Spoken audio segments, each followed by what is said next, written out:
just give a round of applause for Darby Allin? He just lost. I'm sorry, We're opening up the show with Miro, and we're applauding Darby? Yes, because that man arguably gave Miro his best matches today. Oh, my. That match right there told the story. Man, when Darby Allin looked at Sting, I can't go on. I can't go on. And Sting's like, you got to, man. Daddy, are you going to help me? And Sting said, no, you're on your own, son. Fist pump. Man, like, what are we doing? Am I supposed to cheer for Cody here? He should have just came out and said, yo, Anthony the Go-Go, you forget about my dad, the American Dream. So for one night only, the American Dream is back, baby. And that's it. That's all you had to do. Not this. My baby gonna be half black, half white. Duh. I need everybody in the WWE right now to listen to me. Y'all need to accept the tribal chief. That is Roman Reigns. That man right there, he's carrying the entire WWE on his back. Tamina's eating now. Tamina eating at the table now. She and Natalya. She is. Her and Natalya are now your new women's tag team champions. Wait, how are you going to credit Roman Reigns for this? He's at the head of the table. So if he be eating, everybody else be eating. And that's exactly what he told. That's exactly what he told everybody tonight. It trickles down and we see that. Tamina was nowhere to be found. And guess what? She eating now. She got to play. Jimmy and Jey Uso. They're eating now. Cesaro, where were you at? You eating now. D-Bry, you were eating too. Now you're going to AEW. He's vegan. What is up, everyone? Welcome to this week's episode of the aka Beefy Supreme. Beef Supreme!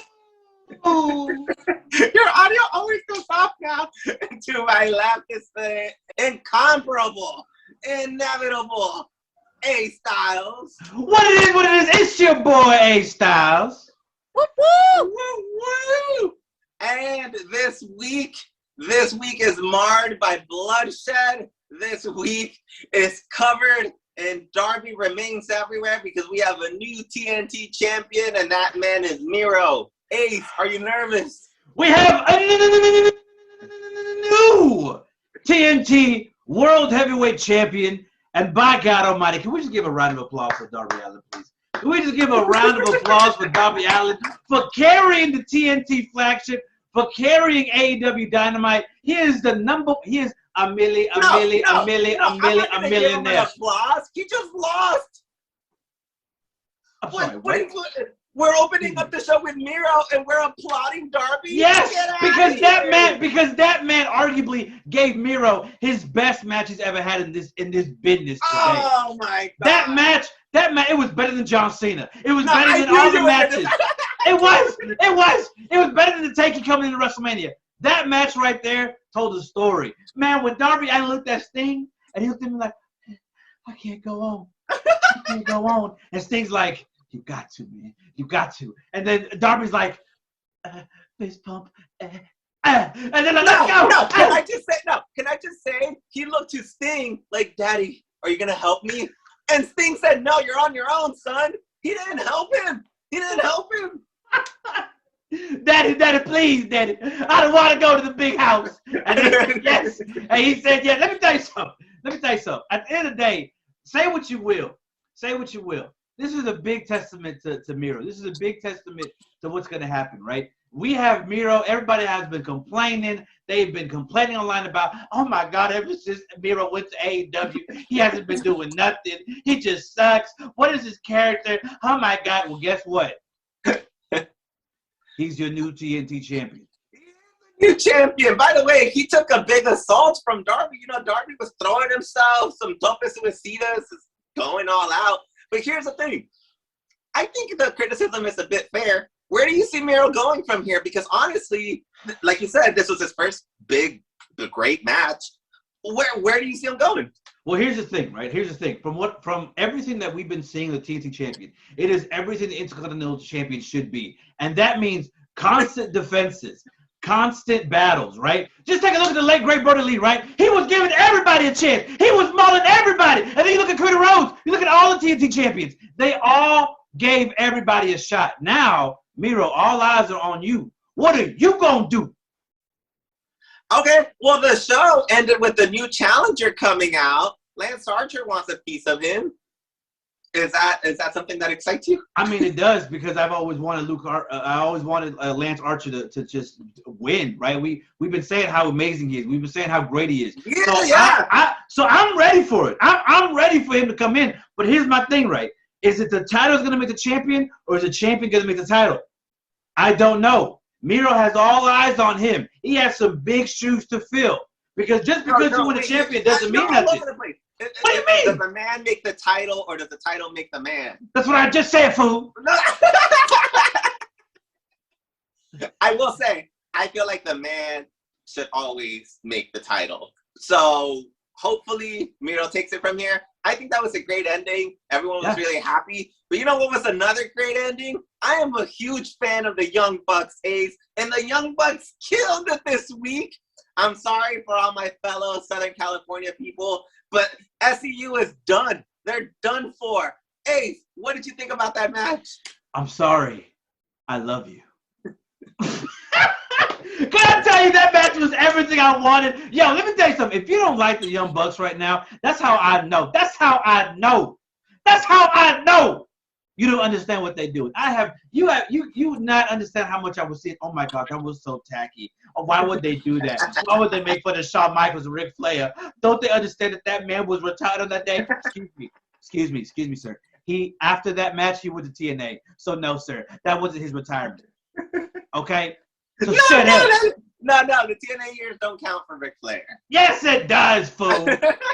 Yes, it does. Just like the Saudi Arabia match doesn't count for Shawn Michaels. Come on, man. I didn't want to bring that up, but that's on me. But the point is, I love that match. I cannot believe that. Well, I mean, first of all, we knew Young Bucks was going to win, but the way they went out, it was time, right? A dynasty had to end. They were tag teams for a long time. I just want to say, you said Kaz gave Christian his best match of all time. Tell me, were you impressed? I was. I mean, if you look at Kazarian and you look at everybody that was in that match, just phenomenal, top to bottom. It sucks that there was a bad gush. Somebody got gashed out, but they still fought. Christopher Daniels started bleeding a lot. Yeah. Kind of botching this move, but I feel like it added to the story.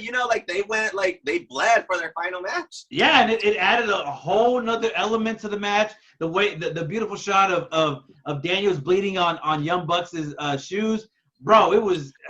Hey, I thought he was about to get those Lil Nas X blood shoes right then and there, man. Well, I feel like the Young Bucks remind me of growing up with the NWO or with DX. They really are fun. They're cool. I don't know how it meshes with. So Kenny Omega is dealing with his own stuff, and he ended up interfering in the #1 contender title match, and he cost himself because now there's a triple threat at Double or Nothing. The attitude between Kenny and Young Bucks, they mesh together, but it's Kenny, what do you make of Kenny's attitude? Because it's hurting him right now, man. I will say one thing right now. The arrogance of Kenny Omega is well given, right? And it's different between the arrogance of Roman Reigns, right? Roman Reigns is saying, y'all know that I'm the best thing here, and that's me. Right, that's Roman Reigns' arrogance. That is Roman Reigns' motto. But Kenny Omega, that's a whole different type of arrogance, right? His arrogance is the fact that give me anybody, and I'm gonna give you a 5-star match, right? I'm at a whole different tier. I'm at a whole different level, right? Well, I'm not here. The Young Bucks are the ones that challenged SCU, right? Am I wrong? No, you're right. No, you're right. But that's what I'm saying. But they're calling everyone out. They are, because it's almost different, right? Young Bucks is giving everybody a chance, saying, come take a shot at greatness, because I'm going to knock you back down so that we can further prove why we're the best thing going right now in this business. While Kenny Omega is saying, there is no one better than me. There was no one that can touch me. If I go with somebody, what am I going to do? Give them another 5-star match and put them over? No, I'm not here to put people over. I'm here to do me. I'm here to do whatever I want. That's why he looked at Orange Cassidy and said, good luck, kid. You are not up to par. I will say, he's going to give them a 5-star match. I think Kenny's going to pull a Roman at Double or Nothing. He's going to lay down Pac. He's going to lay down Orange Cassidy and just put his foot on top of them and get himself a victory. That's what's going to happen. Man. Not again. We go bags to back. Oh, I mean, I don't know, right? I don't know. I think it's going to be a great match. Orange Cassidy got kind of, it was a scary powerbomb that he got. I heard there was an audible there, so Kenny it was a huge audible. Kenny gets props because he has a good wrestling mind. They audibled that whole thing. They did a good job. Yeah, and that powerbomb looked nasty though. That powerbomb. It's just packets intense, man. Yo, when I see him, that's one wrestler him and Kenny Omega, I would never want to go in the ring with them, bro. No, I think people forget they had a great match. At least one great match that I remember on Dynamite. This is gonna be great. I'm excited for that. Me too. But talking about the Elite, there's one more character that I want to mention, and he might not even be in the Elite anymore. But Cody came out to do a promo against Ogogo, and that was, to me, it was tone deaf. It reeked of centrism and elitism, and I don't think that belongs after the year that we had last year. I saw some people agreeing with me on Twitter. Obviously, the crowd liked him there in Florida. What do you make of this, man? It was cringe to me. I didn't understand the promo. That's honestly, I don't understand what he was trying to say. And I get, it almost felt like he was rambling at times. I didn't understand what he was trying to put. At some point, I thought we were going to have a flag on the pole match. Honestly, it did feel like that. Like, I did not understand what he was trying to do. So he went from pregnancy to the USA, and then somehow changing his moniker from the American Nightmare to the American Dream. This is the problem, right? I think even though AEW touts that, we don't have a script, we don't have anything, that should have been scripted. That he should have went to the drawing board and said, okay, these are the bullet points that I wanted to do, and this is what I want to talk about. Because I feel like he was rambling and trying to do something that was beyond. I get what he was trying to do. I get he was trying to understand that this is more of an American Dream type deal, but he should have went about it a different way, right? It was just all over the place. I actually don't even know if he should have gone a different way. I don't think he should go here at all. I think right now, American patriotism is in a weird, I don't think those storylines, even WWE has distanced away from that. It's just not the time for that. Some people didn't feel like celebrating 4th of July last year. It's been a weird time. We've gone through a lot the past year. And Cody came out and talked about like having a mixed baby. He talked about people being confused about taking a knee during the anthem. And all of this against a black opponent. It doesn't make sense to me, man. Like, what are we doing? Am I supposed to cheer for Cody here? That's what I'm saying. I didn't understand what he was trying to say. It didn't make any sense to me because it felt like a lot of rambling. I knew the end goal was him trying to change his moniker for American Dream. Yeah. If that was the case, then he should have just came out and said, yo, Anthony the Go-Go, you disrespected me. You disrespected you disrespected my heritage, or whatever, however the hell you want to talk about, right? However you want to say, he just like, hey, you know what? You forget about my dad, the American Dream. So for one night only, the American Dream is back, baby. And that's it. Yeah, that's all you had to do. Not this. My baby gonna be half black, half white. Duh, we know that. Yeah, wait a minute. Do we know Ogogo's life? What if he's having a mixed baby? What the hell, man? That's why I legit want Ogogo to come out. If I was TK, right? TK, get out the pen and paper. I would have Ogogo come out. Hey, I would have Ogogo come out and just eviscerate Cody Rhodes. Just eviscerate, saying, what type of promo was that? Bro, what you talking about? Like, just go in on him and just be like, what are you even saying? Yeah. I mean, I'm glad that when I went on Twitter, I was surprised that people agreed with me. It was weird. But I wonder if this goes beyond. There was a lot of rumors this week that there is some turmoil behind the scenes. Apparently, the EVPs in AEW are not getting along. They might just be playing the dirt sheets. I don't know, man. But this is the first time that a big wrestling corporation is kind of being led by the wrestlers. And, they kind of have a lot of pressure on them to make it work. Do you buy any of this? So here's the issue with the snippets that came out of that podcast that everybody's been talking about. And this was Wade Keller and another individual there. And when I heard it, it felt a lot of what ifs and it felt a lot of speculation instead of a report. If it is to be true, right? If this is to be taken with a grain of salt, but not, obviously. But if there is some merit to it, the number one person who I think it is Cody Rhodes. And I'm calling him out right now because my issue with Cody Rhodes is he does too much. Okay, I just want to explain. The reports are that there's beef behind the scenes as to where the company is going. There seems to be some creative differences. And apparently there's even a big time wrestler that is hesitant to come on board because of this. You think Cody does a bit too much, but the crowd loves him. Like I said, oh yeah, of course. Yeah, of course. They popped hard for him on Wednesday. So, yeah, of course. So doesn't he have a point? No. Because we just talked about how his promo was all over the place. I think Cody Rhodes is great. There's no problem with Cody Rhodes, the brand. But there's sometimes where he needs to be reeled back a little bit. For example, that promo need to be reeled back.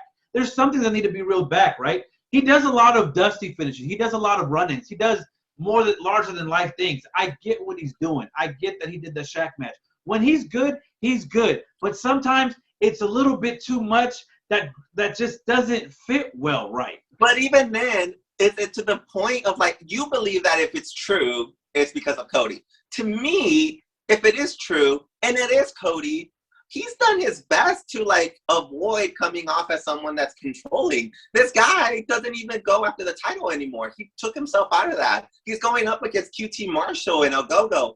I don't get what the problem is if it is him. I think the problem is, I think just the creative, and they said this many a times in interviews. They said that the Young Bucks and himself view wrestling totally different.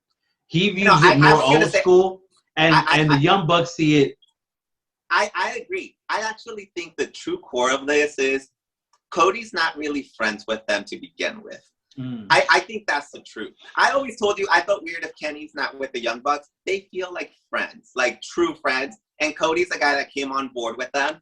I think that's the true nature of it, man. If someone comes on board to do the weekly finisher with us and we don't like them, we're kicking their ass out, because we know each other.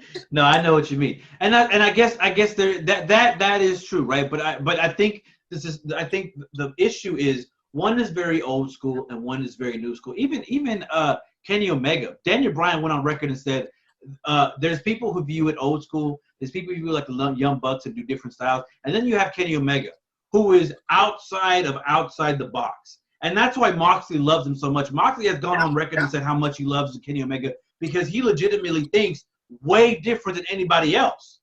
And no, so right, Kenny, right. And then Moxley loves that. So it is, I really think it's those styles of just opinionated matches, and that's the problem, right? At the end of the day, wrestling is always about opinions. You may not like the finish, but then somebody else likes the finish. You may not like how that ended, but somebody else might like it. It's just a whole bunch of difference of opinions and how they see wrestling should or should not be. I think that's fair, man. I think that's fair. Who do you think was hesitant? I'm gonna be honest. I think it was Andrade. Okay.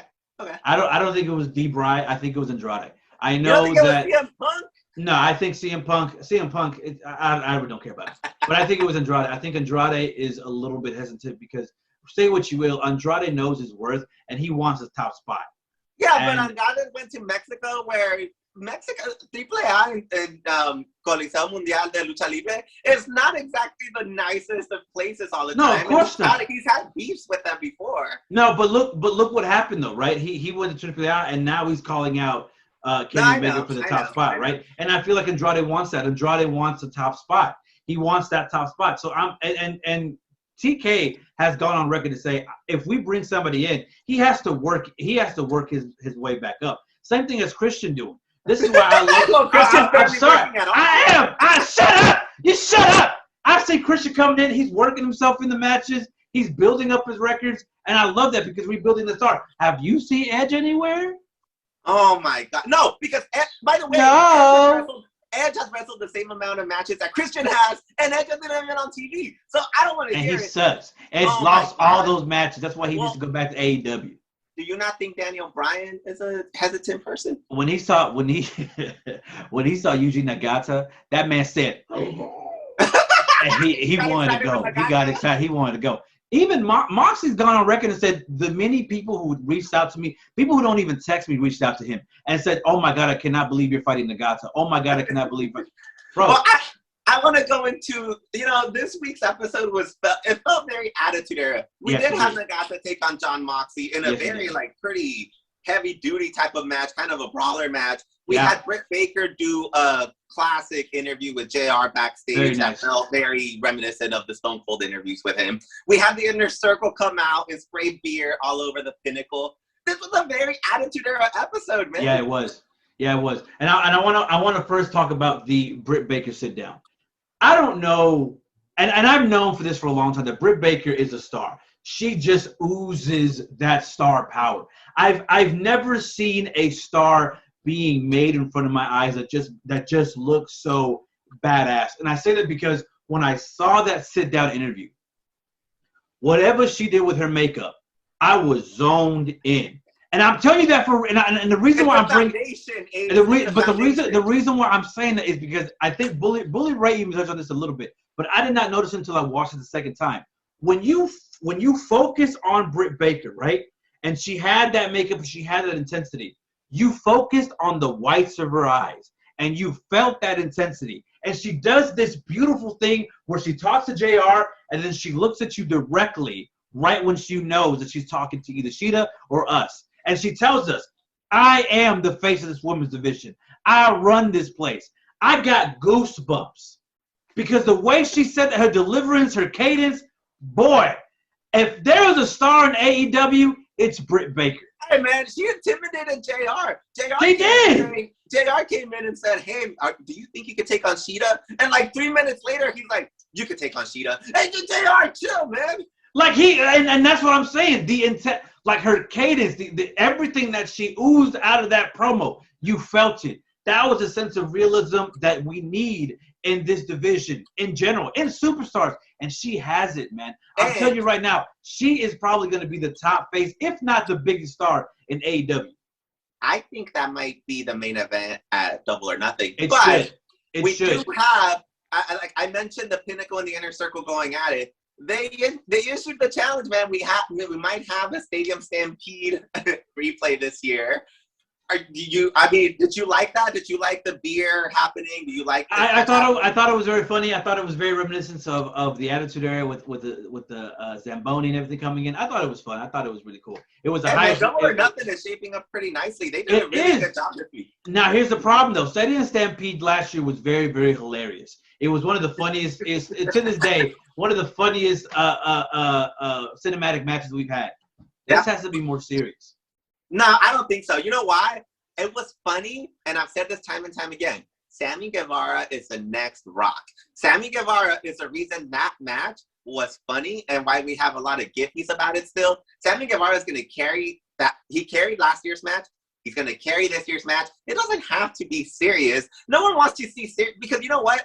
At the end of the day, you and me are still talking about like full-grown men just like going out there and having fun.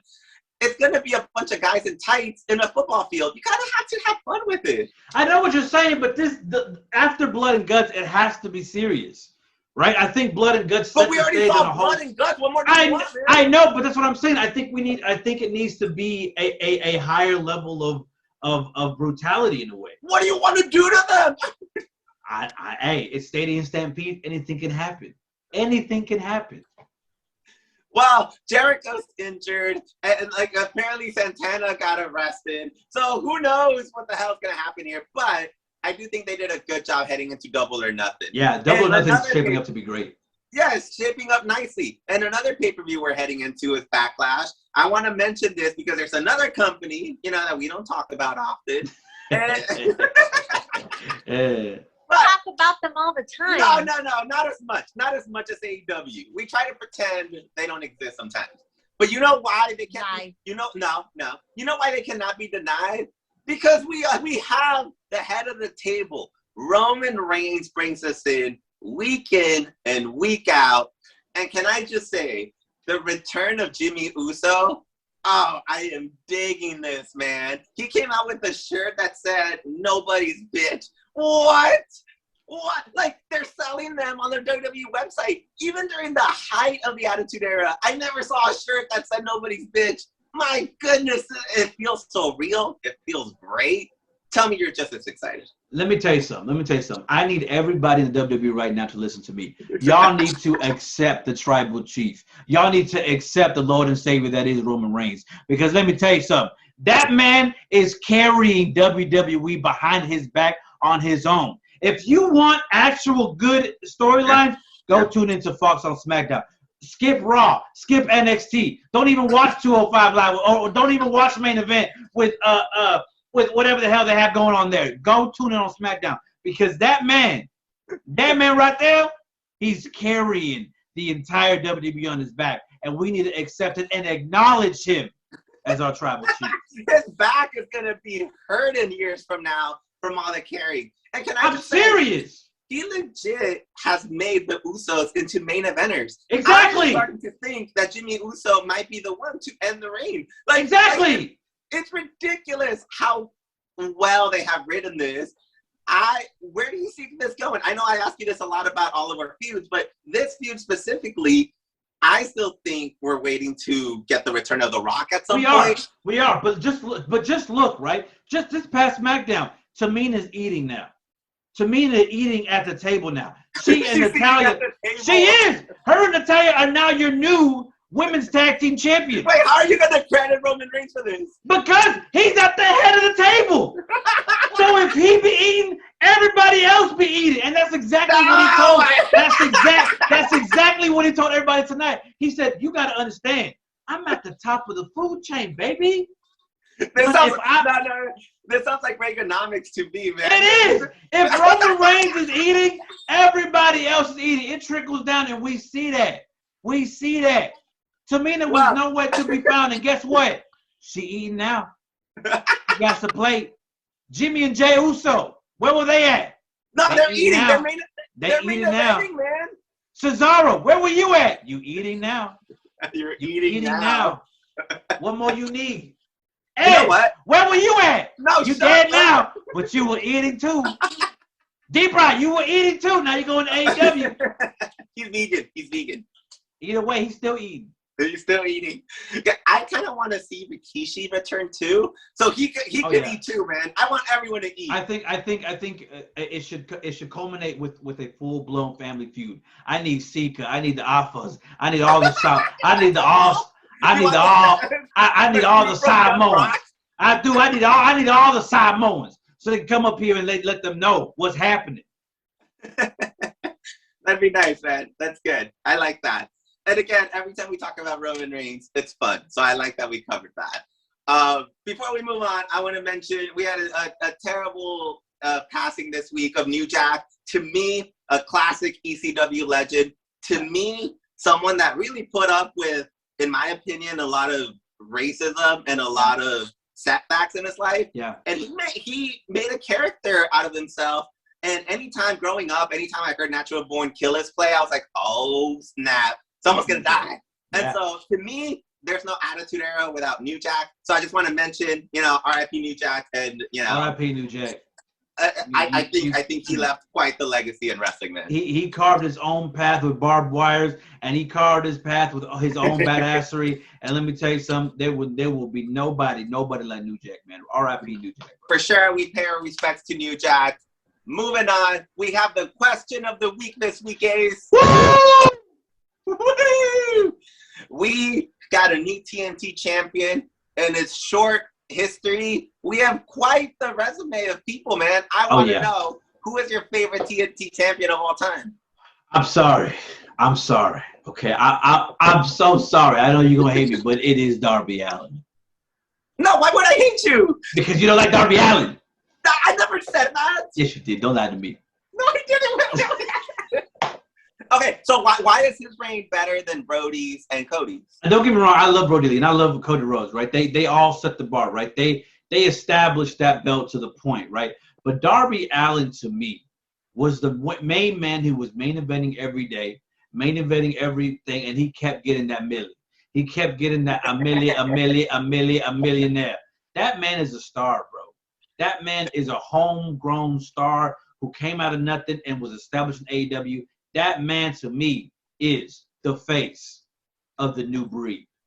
To be honest, to me, he reminds me of Jeff Hardy. Like it's someone he's just cool. And that's hard to find. Someone that's just cool and people want to be like them. They want to dress up like them. I agree. You're gonna be surprised, but I agree. I don't even think he should have lost. I think Darby Allin was a great way to end Dynamite every week. Like, yeah, it is. It's fun, man. Like, if I know the last 20 minutes is Darby, I'm gonna tune in. That's cool. Yeah, I know. That man is a ratings juggernaut. And no matter what match he went out there, it was an amazing match. He continued to excel. I'm sorry, but he was just great. Yeah. So Miro has a lot of work to put in to try to measure up. So yeah. Cody, Brody, Darby, Miro, those are the 4 people that have held that title. I want to know, people, please comment. Please let us know. Who do you think is the greatest TNT champion? Because I actually think they each contributed their own special part to the company. Most definitely. Yeah, most so definitely. Let us know. I think that's cool, man. Yeah, 100%. Let us know. Leave us a like and a comment. But ladies and gentlemen, before we head on out of here, let me tell you something. You can like and subscribe and follow our boy at Roger Talks Wrestling, because we always going to be updated. And by the way, y'all should be check out on the lookout, because there's a new video coming out from Roger Talks Wrestling. And trust me, I saw the behind the scenes, and ooh, hey, I have a lot of months to work on that. Just shut your mouth. I'm just giving them a little teaser, a little bit of sprinkles. That's all I'm doing. But not only that, if you like us, if you like this TV show, if you like this show in general, guess what? We are on iTunes, Spotify, Amazon Music, Apple Music. We are on every platform that you get your podcast. That means if you in the car, if you going to work, if you at work, if you in the bathroom, if you in the shower. Actually, don't listen to us in the shower. That's kind of creepy. Either way, just make sure you like and subscribe to us. Make sure you follow us on all those platforms. Make sure you check us out on the podcast. Ladies and gentlemen, we are the weekly finisher, baby. I love it. Ace, as always, thank you for all your work. You do a great job. Thank you for all your efforts into making the show happen and making the weekly replay happen as well on your end. So, everyone, thank you for joining us, and we'll see y'all next week. Peace. Bye.